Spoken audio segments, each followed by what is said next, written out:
मला नव्हतं माहिती मुंबईमध्ये असलं जबरदस्त लोकेशन आहे. रामकृष्ण हरी मंडळी, स्वागत आहे तुमचं मुंबईच्या दुसऱ्या ब्लॉग मध्ये. हा, मला माहितीये आता ब्लॉग पुढे लेट व्हायला लागले, पण झालंय असं, गावावरून मुंबईला आल्यानंतर या मुंबईच्या धावपळीच्या जीवनात सेटल व्हायला थोडा वेळ लागतो. आणि ते आता आठवड्यातला माझ्याकडे एकच दिवस असतो, तो म्हणजे सुट्टीचा दिवस. आणि तो पण जर मी झोपून घालवला तर संपलाच विषय. म्हणूनच आज पुन्हा आपण निघालोय मुंबई शहर एक्सप्लोर करायला. आणि या प्रवासात माझ्यासोबत आहे माझा मुंबईकर भाऊ, ज्याला मुंबईचा कानानं कोपरा माहितीये. मग त्यालाच घ्यायला डायरेक्ट घरी गेलो. घरी ताईनं मस्त पास्ता बनवला होता, तो पण खाला. तो पण रेडी झाला. मग आम्ही डायरेक्ट निघालो भाईंदर स्टेशनला. भाईंदर स्टेशनला पोहोचलो, थोड्याच वेळात ट्रेन पण आली आणि आम्ही निघालो डायरेक्ट लोकेशनला. आणि नशीब रविवार होता, त्याच्यामुळे गर्दी थोडी कमी होती. थोड्याच वेळात आम्ही चर्नी रोडच्या स्टेशनला पोहोचलो.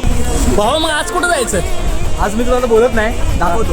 ओके, तिथून फक्त 1 किलोमीटर चाललो आणि आम्ही लोकेशनला पोहोचलो. आता हे लोकेशन बघून तुम्हाला थोडा अंदाज आलाच असेल आम्ही कुठे आलोय. आणि जरी नसल आला तरी सांगतोच, ही आहे मुंबईची फेमस गिरगाव चौपाटी. आणि खरंच सांगतो, जसं जसं समुद्राजवळ जात होतो ना, तसा एक वेगळाच आनंद होत होता. मस्त थंडगार हवा सुटली होती आणि जसं समुद्राच्या पाण्यानं पायाला स्पर्श केला तसं मन एकदम लहान मुलासारखं झालं. सगळा ताणतणाव एका मिनिटात विसरून गेलो आणि फक्त तो क्षण जगू लागलो. खरंच आतापर्यंत मुंबई मधली मला सगळ्यात जास्त आवडलेली जागा ही होती. भावाला मनापासून थँक्यू बोललो एवढ्या भारी जागे घेऊन आल्याबद्दल.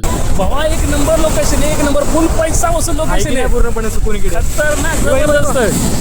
असंच फिरत फिरत थोडं पुढे गेलो तर काही मुलं क्रिकेट खेळत होती. आता आपल्याला क्रिकेट बघितल्यावर काय राहतोय वे, ओळख नसताना सुद्धा डायरेक्ट खेळायला गेलो. आणि क्रिकेट प्रेमींना कुठं ओळख लागते, क्रिकेट हीच त्यांची ओळख असते. आता एवढा प्रवास केला आणि त्यात खेळलो पण, त्याच्यामुळे भूक तर लागली होती. चौपाटी शेजारीच खाऊ गली पण होती, मग तिकडेच निघालो. आता जागा एवढी फेमस असल्यामुळे सगळंच एक्सपेन्सिव्ह आहे बरं का. आम्ही म्हटलं सगळंच थोडं थोडं टेस्ट करून बघू. मग नूडल्स, पावभाजी, पिझ्झा सगळ्यावर ताव मारला आणि शेवट गोळ्यानं केला. चला, व्लॉग कसा वाटला कमेंट करून नक्की सांगा आणि फॉलो करा. भेटू पुन्हा अशाच एका नवीन व्लॉग मध्ये. रामकृष्ण हरी.